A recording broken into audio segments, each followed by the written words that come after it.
जो कांग्रेस के ideological think tank के प्रतीक माने जाते हैं, उन्होंने आज चाइना को लेकर जिस प्रकार का बयान दिया है, उससे यह बात बहुत साफ हो गई है कि कांग्रेस पार्टी के चीन के साथ हुए करार का इजहार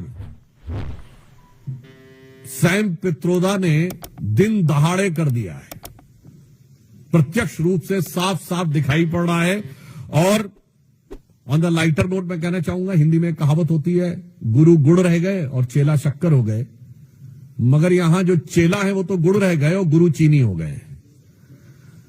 परंतु गंभीर बात यह है कि जिस प्रकार की बात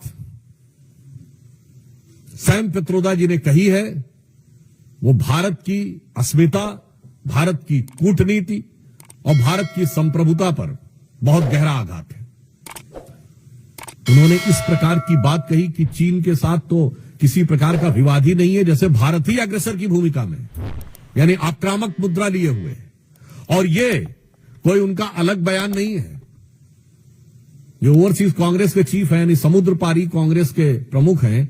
अब समुद्र पार से तो सोरस के सुर भी कांग्रेस के साथ मिलते हुए नजर आते हैं, परंतु यहां पर एक बहुत गंभीर बात है कि जो कुछ सैम पित्रोदा ने कहा है, यह कोई आइसोलेटेड इवेंट नहीं है, आइसोलेटेड स्टेटमेंट नहीं है।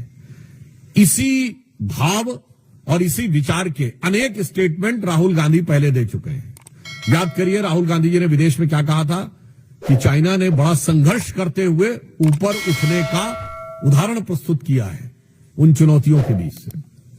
आपको याद हो अभी कुछ दिन पहले के अपने विदेशी दौरे में क्या कहा कि चाइना ने अनएम्प्लॉयमेंट को बहुत अच्छे तरीके से टैकल किया है, जबकि फैक्ट ऑफ द मैटर है इस समय चाइना में एम्प्लॉयमेंट रेट 24% है।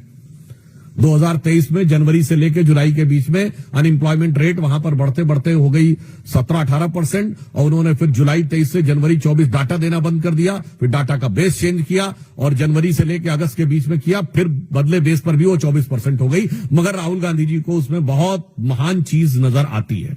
फिर याद करिए, यही लोग कहते थे कि चाइना में प्रेस फ्रीडम इंडेक्स में हमसे ऊपर है, जबकि चाइना के डिफेंस मिनिस्टर ली शॉन्गफू गायब हो गए, चाइना के फॉरेन मिनिस्टर क्विंग गैंग गायब हो गए, वहां की सबसे बड़ी कंपनी अलीबाबा के चीफ जैक मा गायब हो गए, परंतु इनको उसमें भी नजर आता था।